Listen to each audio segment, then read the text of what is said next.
My dear student and learner, today we are going to discuss about the chemistry of histamine. आज जो दोस्तों नए आए हैं उसकी गुजारिश है कि पहले उसको सब्सक्राइब कर दीजिए और ये घंटी बजा दीजिए। तो जब भी मैं यहाँ से नया वीडियो अपलोड करूँगा और घंटी बजाऊंगा तो आपके मोबाइल की भी घंटी बज जाएगी और नया वीडियो आपके तक तुरंत ही पहुंच जाएगा। चलते देखते हैं क्या है histamine. So the word itself shows that histamine हमने ऐसा वर्ड सुना हुआ है histopathology, histogram, histamine. So hist is related to what? Tissue. And we know very well it is amine. So it is amine. So that the tissue amines को बोलते हैं histamine. Sorry. So autocoids, it's known as histamines, comes under autocoids. What is autocoids? Autocoids means local hormones. Local hormones means जहां वो produce होते हैं वहां ही action देते हैं, और हॉर्मोन्स वो चीज होती है वो प्रोड्यूस होती है कई जगह पे और डिफरेंट बहुत दूर तक भी हमारी बॉडी में दे सकती है। सपोज कि किडनी के कॉर्टेक्स में एड्रेनालिन रिलीज होता है, it can give the effect in the heart also and brain also. In case of histamine जहां से प्रोड्यूस होते हैं वहां इफेक्ट देते हैं। नेचुरली अकरिंग सब्सटेंस, ये जो है वो नेचुरली अकरिंग है, वो सेल्फ आर्टिफिशियल नहीं हो सकते। Produce wide range of action with small amount. If it is in 100 microliter also, it give very tremendous effect. आपने देखा होगा कई बार कि कोई लोग को एक ड्रॉप भी, अगर किसी को खट्टे की एलर्जी है, एक ड्रॉप भी उसको खट्टा उसमें मुंह में आ जाता है ना, तो this total body is going to be irritating और प्रोड्यूस अ स्वेलिंग, ऐसा हो जाता है। तो ये हिस्टामाइन की इफेक्ट है, थोड़े से अमाउंट में भी ज्यादातर इफेक्ट दे पाते हैं। Are produced locally in response to some stimuli, ये कैसे प्रोड्यूस होते हैं? ऐसे हमारे बॉडी में होते ही है बट स्टिम्यूल्स से प्रोड्यूस होते हैं। कहीं पे हमें पेन होता है, कहीं पे हमें कोई एलर्जन हमारे बॉडी में टच होता है, इस टाइम थोड़े से अमाउंट में प्रोड्यूस होता है और वो रिस्पॉन्स देते हैं लोकली, जहाँ पे स्टिम्यूल्स आते हैं वहां पे ही वो रिस्पॉन्स दिया करते हैं। अभी वर्ड हम देखें ऑटोकॉइड्स, तो ऑटोकॉइड्स क्या होता है? Auto means self and coids means, akos means remedy और मेडिसिनल एजेंट। एकॉस का मतलब होता है that is a medicinal agent. So हमारी बॉडी में ही अगर कोई ऐसा एनीमी आ जाता है तो हमारी बॉडी ही उसको सेल्फ डिफेक्ट करने की, डिफेंस करने की जो मैकेनिज्म प्रोड्यूस करती है उसको बोलते हैं सेल्फ रेमेडी और ऑटोकॉइड्स। देखते हैं कि केमिकली ऑटोकॉइड्स क्या हुआ करते हैं। तो हमारी बॉडी में एंडोजीनियस अमाइंस होते हैं, पॉलीपेप्टाइड होते हैं। एंडोजीनियस अमाइंस मींस इसमें NH2 ग्रुप हुआ करते हैं। देन पॉलीपेप्टाइड मींस बहुत सारे अमीनो एसिड जुड़ के एक पेप्टाइड बनाते हैं। देन इकोसिनॉइड्स, इकोसिनॉइड्स मींस 20 कार्बन्स वाली एक चेन हुआ करती है। हिस्टामाइन, देन सेरोटोनिन, इसमें भी bradykinin, kinin, kallidin, atrial nutrient factor, vasoactive intestinal peptide, substance P, neurotensin, angiotensin, calcitonin gene related peptide, prostaglandin, prostacyclin, leukotrienes, thromboxane and platelet activating factor. अभी बच्चों हमें जो पढ़ना है वो यही पढ़ना है, हिस्टामाइन। तो मैं कहाँ पे फोकस करूंगा? ज्यादातर हिस्टामाइन पे ही फोकस करूंगा। तो देखे कि हिस्टामाइन का स्ट्रक्चर कैसे हुआ करता है। देखो ये स्ट्रक्चर दिया हुआ है, हम उसको दो पार्ट में डिवाइड कर सकते हैं ऐसे। इसको साइड चेन बोलेंगे और इसको हम बोलेंगे इमिडाजोल, हेटेरोसाइक्लिक रिंग, इमिडाजोल। अभी हमारा पहला क्वेश्चन ये होगा कि इसमें नाइट्रोजन है तो हम 1 नंबर इसको ही क्यों दिया, इसको क्यों नहीं दिया? तो मैं आपको बता दूं कि जो सिंगल बॉन्डेड हीट्रो एटम होते हैं वहां से नंबर शुरू होता है। So compared to this nitrogen, we are giving the preference to this one. So 1, second, we have to move from this heteroatom to heteroatom. 1, 2, 3, 4 and 5, ठीक है। और अब यहाँ पे हमारा जो फंक्शनल ग्रुप हुआ करता है वो अमाइंस हुआ करता है। आईयूपैक नेम हमें देते हैं तो रेफरेंस इसको देते हैं, तो उसके रिस्पेक्ट में ये अल्फा है और ये बीटा हुआ करता है। तो अभी हम उसकी थोड़ी बहुत ये टैले एंड प्रोस क्या है वो मैं आपको बताने वाला हूँ। अभी थोड़ा बता दूं, चलो। टैले मीन्स वो नाइट्रोजन है जिसको 1 नंबर दिया हुआ है। देखो ये ऐसा लगता है ना, ये एक टैले ऐसा लिखते हैं, तो हम उसको उसको थोड़ा बहुत ऐसे करके ऐसे कर दे तो हमें पता चल जाएगा। टैले मीन्स 1 कार्बन, ठीक है। Pros means third carbon. It's very simple. उसको पाई से सिंबलाइज किया जाता है, उसको टाउ से सिंबलाइज किया जाता है। ये इजीली याद रह पाएगा। टैले, देखो इसमें 1 जैसा ही लगता है, तो 1 नंबर जिसको हम देते हैं उसको हम टैले बुला करते हैं। तो देखिए histamine is 1H imidazole for ethanamines. देखो मैं यहाँ पे बता दूं कि ये कॉमन नेम जैसा ही है, इथेनामाइन 1H, 1 पोजीशन पे H है, देख लीजिए। मैं थोड़ा इसको इरेज कर दूं तो आप देखोगे ना, तो 1 पोजीशन पे H, तो ये आ गया 1H इमिडाजोल। 4th पोजीशन पे इथेनामाइंस है, तो ये एक नेम देने की एक तरीका है। दूसरा हमारे पास है वो इमिडाजोल रिंग है, इसमें वो तो आपने सबने देख ली। इथाइल अमाइन, तो ये देखो ये हमारा इथाइल अमाइन हो गया और ये हमारा इमिडाजोल रिंग हो गया, ठीक है। चलो तो फिर आगे, तो इसमें बीटा इमिडाजोलाइल इथाइल अमाइन, ये कॉमन नेम जैसा है। बीटा पोजीशन पे क्या है, इमिडाजोलाइल, उसको थोड़ा बहुत ऐसा बोलते हैं ना, मिथाइल, अल्काइल, ब्यूटाइल, इस तरह उसको इमिडाजोलाइल बोला है। और ये हमारा इथाइल अमाइन हो गया, ठीक है। ये जो है वो this is an ethyl amine. तो फिर आगे चले हम, तो डिफरेंट टाइप्स ऑफ एन। देखो यहाँ पे नाइट्रोजन है, तो कितने नाइट्रोजन है हमारे पास, 3 नाइट्रोजन है, और तीनों के 3 पर इसमें लॉन पेयर है, इसमें भी लॉन पेयर है। और मैं आपको बता दूं कि ये नाइट्रोजन है इसलिए हिस्टामाइन एक बेसिक कंपाउंड है। तो ये डिफरेंट डिफरेंट नाइट्रोजन को कैसे हम पहचानेंगे, तो N at the third position, तो इसको बोलो, इसको क्या बोला है, प्रोज। मैंने अभी बताया प्रोज पाई, प्रोज पाई, देखो ये भी ऐसे याद रह जाएगा, प्रो पाई, ठीक है। प्रो, प्रोस का भी पी आता है, पाई का भी पी आता है।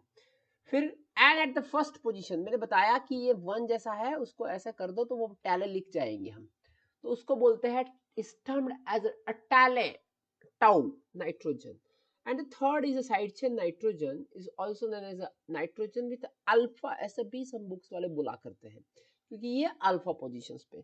तो अभी क्या हो गया, जो इमिडाजोल की केमिस्ट्री हम बताए, तो जो भी कुछ नाइट्रोजन हैं वो नाइट्रोजन को हमने डिस्टिंग्विश सेपरेट कर दिया।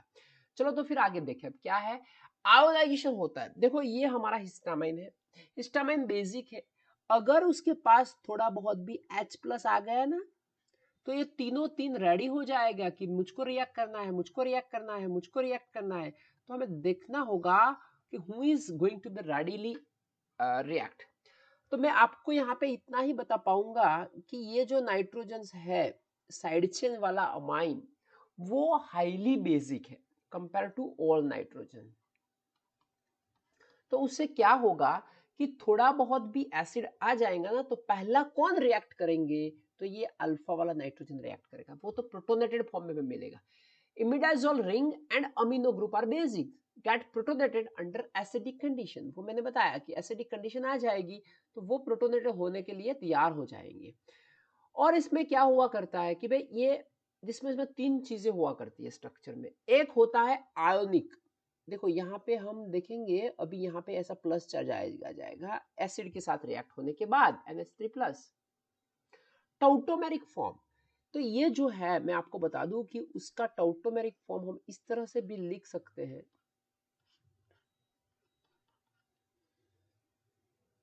सॉरी टाउटोमर में आपको बता दूं, एक मिनट, ओके। कीटो इनोल टाउटोमरिज्म जैसा आपने सुना होगा, देखो ये हुआ, ये हुआ। तो उसका टाउटोमरिज्म कैसे हुआ करता था कि COH डबल बॉन्ड CH2, आपको मैं बता दूं दिस इज 1 2 एंड थर्ड। तो थर्ड पर से हाइड्रोजन आके चलता है फर्स्ट पे। तो देखो ये फर्स्ट पे हाइड्रोजन है, उसको हमें थर्ड पे लेके जाएंगे और ये डबल बॉन्ड को 1 और 2 के बीच में डाल देंगे। तो इस टॉटोमेरिक फॉर्म में सिर्फ ये रिंग ही हमें ड्रॉ करनी है, दूसरा कुछ ड्रॉ नहीं करना है। तो मैं आपको बता दूं कि 1 नंबर का हाइड्रोजन कहाँ पे चला जाएगा, थर्ड पे, यहाँ पे आ जाएगा और ये यहाँ पे आके चला जाएगा, और ये तो सिर्फ सेम ही रहेगा, ठीक है। और इस तरह का, उसको टाउ ही बोलते हैं, उसको क्या बोलते हैं, पाई। पर बच्चों हमें ये देखना जरूरी है कि हमारे केस में यही स्ट्रक्चर ज्यादातर हुआ करता है। तो देखो ये मैंने चार्ज वाला बताया था, ये टॉटोमेरिक फॉर्म बताया। कन्फॉर्मर ये जो है, ये कन्फॉर्मर इसको बोलते हैं जो रोटेट कर सकता है, रोटोमर भी बोलते हैं उसको, रोटेट। अभी रोटेट कब होगा, जब आपके पास सिंगल बॉन्ड होंगे। भाई सिंगल बॉन्ड कहाँ पे है, यहाँ पे देखे तो ये हमारा सिंगल बॉन्ड है, उसके बीच में टॉटोमर होगा। तो हम उसको ऐसे भी याद रख सकते हैं कि हिस्टामाइन का स्ट्रक्चर हमारे लिए आईसीटी जैसा है। ICT means information computer technology नहीं, but ionic, conformer and tautomer, वो सभी एक दूसरे में इंटर कन्वर्ट हुआ करते हैं। तो हमें देखना होगा कि कन्फॉर्मर में कौन सा स्ट्रक्चर स्टेबल होता है, टॉटोमर में कौन सा स्ट्रक्चर स्टेबल होता है, आयोनिक में कौन सा पहले आयोनिक होता है और कितने परसेंटेज होते हैं। तो इस सब में होता क्या है कि इलेक्ट्रॉनिक चार्ज डिस्ट्रीब्यूशन होता है। एक इलेक्ट्रॉन यहां से वहां चला जाएगा, इलेक्ट्रॉन चला जाएगा तो चार्ज चेंज हो जाएगा, वो चार्ज डिस्ट्रीब्यूशन हुआ करता है, और हाइड्रोजन की पोजीशन थोड़ी बहुत चेंज हो जाएगी। चलो देखते हैं पहले हम ionic structure. Histamine is a basic organic compound. Basically मैंने बताया कि हिस्टामाइन बेसिक ऑर्गेनिक कंपाउंड है। तो उसमें क्या हुआ करता है कि इस तरह का, मैंने बताया था कि ये जो नाइट्रोजन है ये सबसे बेसिक है, और आपको नहीं पता चलता तो आप इतना लिख दीजिए, aliphatic amine is more basic. Aliphatic amine is more basic than aromatic amines. Aromatic amine से तो एलिफेटिक अमाइंस ज्यादा ही बेसिक हुआ करता है, ठीक है। तो इसमें क्या होगा कि 96.6%, ये परसेंटेज याद रहे नहीं रहे वो सेकेंडरी थिंग्स है, पर आपको पता होना चाहिए कि थोड़ा बहुत भी बेसिक होगा, ये न्यूट्रल के नजदीक ही है। थोड़ा बहुत भी एसिड आ जाएगा ना, तो पहले प्रोटोनेटेड कौन होके चला जाएगा, ये, ठीक है। दूसरी मैं आपको बताऊं कि at lower pH means more acidic किया, ज्यादा ही एसिडिक करते हैं हम, तो उस वक्त कौन कौन हो जाएगा। तो इसमें से हमें जो जो जिसके पर एच नहीं था वो हमारा था पाई, वो पाई वाला अटैच हो जाएगा। मैं आपको बता दूं कि इस तरह का हमारा इमिडाजोल रिंग है, ठीक है। तो ये ना, ये जो लॉन पेयर है वो तो एरोमेटिक में चली जाती है, तो इसकी बेसिसिटी कम होती है, लो बेसिक। तो इस दोनों में कौन ज्यादा बेसिक हो गया, ये बेसिक हो गया। तो मैं आपको बता दूं कि बेसिसिटी के अगर आपको लिखना हो तो आप ऐसा लिख सकते हो कि साइड चेन सबसे ज्यादा बेसिक,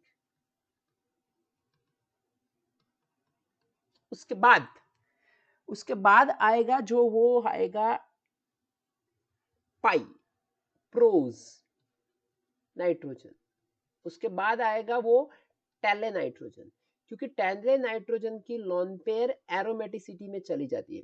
तो थोड़ा बहुत एसिड होगा तो ये प्रोटोनेटेड होगा, उसके बाद ये, और सबसे ज्यादा होगा तो ही वो होगा।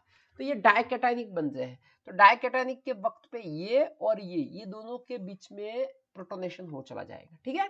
चलते हैं आगे। इन वाटर, अभी वाटर में क्या होता है, अगर आप देखो तो प्रोज एंड टेले में जो नाइट्रोजन है वो लॉन पेयर में चला जाता है। ये टेले के नाइट्रोजन की जो लॉन पेयर है वो सिस्टम में रेजोनेंस में चली जाती है, इसीलिए वो स्टेबल होता है। तो आपको मैं बता दूं कि टेले वाला जो नाइट्रोजन है वो पाई वाले नाइट्रोजन से, अगर आप पानी में उसको डालोगे तो ये जो है टॉटोमर वो ज्यादा होगा और 4.2 टाइम्स ज्यादा होता है। तो टाउटोमर में टेले वाला बहुत ज्यादा स्टेबल होता है, क्योंकि वो उसकी बेसिसिटी कम है, तो उसकी रिएक्टिविटी भी कम होगी, उसकी रिएक्टिविटी कम होगी तो उसकी स्टेबिलिटी ज्यादा होगी, ठीक है। और 80% ऑफ हिस्टामाइन मोनोकैटायंस में एग्जिस्ट होता है एन टाउ फॉर्म में। ये परसेंटेज याद नहीं रखना, पर कंक्लूजन ये है कि पहला ये चलेगा, दूसरा ये चलेगा, और स्टेबिलिटी में पहला टेले चलेगा, ठीक है। 20% exist as an pros H in aqueous solutions. ये बात हो गई, परसेंटेज याद रखो नहीं रखो उससे कोई चीज नहीं होती, पर आपको पता होना चाहिए कौन एसिडिक है कौन बेसिक है। देखते हैं आगे। अभी स्ट्रक्चरल एक्टिविटी रिलेशनशिप में हमें क्या बताता है, ये देख लीजिए। तो इसमें पहला हमारा होता है NH3 प्लस मोनोकैटायन। जब ये ऐसा फॉर्म होता है, उसका कैटायन फॉर्म होता है, बॉडी में चलता है, बॉडी की पीएच नियर टू 7 कहाँ पे आएगी, 7 से कम आएगी तो भी, और 7 आएगी तो भी, तो ये प्रोटोनेटेड हो जाएगा। और उसका प्रोटोनेटेड होना बहुत ही जरूरी है, क्योंकि वो अगोनिस्टिक एक्टिविटी के लिए रिस्पॉन्सिबल है। हिस्टामिन्स का दूसरे डिफरेंट डिफरेंट रिसेप्टर देखने वाले हैं, उसमें अगोनिस्टिक एक्टिविटी के लिए ये रिस्पॉन्सिबल है। दूसरा मैं बता दूं आपको, टाउ एच टाउटोमर सबसे स्टेबल है, उसका मोनोकैटायनिक फॉर्म होता है, वो फार्माकोफोर है, फार्माकोफोरिक एट H1 पोजीशन। उसके बेसिस पे ही हम डिफरेंट डिफरेंट स्ट्रक्चर बना सकते हैं जो हमें चाहिए। तो एक बात इसकी हो गई, दूसरी बात इसकी हो गई। अब हम देखें तो हमारा एक ये भी चीज थी, ये जो कीटोइनल टाउटोमरिज्म जैसे टाउटोमरिक फॉर्म होता था। तो ये टाउटोमरिक फॉर्म है ना बच्चों, ये देख लीजिए 1,3 tautomeric system are most important for H2 receptor. मैं बच्चों को ऐसा याद रखवाता हूँ कि 1,3 टाउटोमर तो बीच में क्या आएगा 2, तो उसका मतलब ये हुआ कि वो H2 रिसेप्टर के लिए बहुत ही इंपॉर्टेंट है। 1,3 के बीच में क्या आएगा 2, तो 2 के लिए वो बहुत ही रिस्पॉन्सिबल है। और उसके पर कितना चार्ज है, ये तो होना ही चाहिए, H3 रिसेप्टर तो होना ही चाहिए, तो ही वो हो सकेगा। तो ये 3 चीजें थी। चलो देखते हैं अब स्टीरियोकेमिस्ट्री क्या बताती है हमें। तो थोड़ा बहुत हम देखिए स्टीरियोकेमिस्ट्री के वक्त पे, वो हमारा होगा कन्फॉर्मर। देखो यहाँ पे वो स्ट्रक्चर बताए, ये दोनों स्ट्रक्चर में आपको मैं बताऊं कि कौन सा स्टेबल है, तो मैं उसको स्टेबल बताऊंगा कि ये ग्रुप यहाँ पे है और ये ग्रुप यहाँ पे है, ये दूसरे के ट्रांसफॉर्म में है। और आपको अल्केन में ऐसा दिखा होगा कि जो नजदीक नजदीक आते थे उसको हम बोलते थे गॉच, और एक दिखता स्टैगर्ड आता था, बट एंटी स्टैगर्ड को हम ट्रांस बोलते हैं, ठीक है। तो ये स्टीरियोकेमिस्ट्री में ट्रांस रोटामर होता है, वो सबसे ज्यादा स्टेबल होता है, वो बोथ H1 और H2 के लिए चाहिए। और गॉच कन्फर्मर हमारा इतना स्टेबल नहीं होता, बट वो preferred for the H3 receptor के लिए चलता है। हमें जो ज्यादा अभी पढ़ना है वो यही पढ़ना है, H1 and H2। देखो ऐसा ट्रांस रोटोमर हुआ करता है, H1 and H2 वो ट्रांस सबसे ज्यादा स्टेबल होता है। H3 की अभी इतनी फार्माकोलॉजिकल एक्टिविटी भी नहीं आई हुई है कि जो हम यहाँ पर डिस्कस करें। हम ज्यादातर H1 और H2 ही करने वाले हैं, और इसमें स्टेबल फॉर्म तो ट्रांस काम करने वाला है, ठीक है। तो ये कैसे बन गया मैं आपको बता दूं। ये जो कार्बन है दो, ये जो है वो एक सर्कुलर फॉर्म में है। एक कार्बन हम देख लेते हैं, ये जो कार्बन है वो सर्कुलर फॉर्म में है, और आप देखोगे यहाँ पे तो ये जो कार्बन है बीटा पोजीशन वाला, ये डॉट फॉर्म में, और इस दोनों का अरेंजमेंट हो जाता है। तो ये थोड़ी बहुत हमारी स्टीरियोकेमिस्ट्री भी हमें काम लगेगी, ठीक है। तो ये हमारा थोड़ा बहुत अटेम्प्ट था कि हिस्टामाइन की थोड़ी बहुत स्टीरियोकेमिस्ट्री आपको मैं बता दूं। अगर आपको ये अच्छा लगे तो यू शेयर इट, एंड आपके दोस्तों तक उसको जरूर पहुंचाएं, तो उसको भी नॉलेज गेन हो। Thank you, thanks a lot.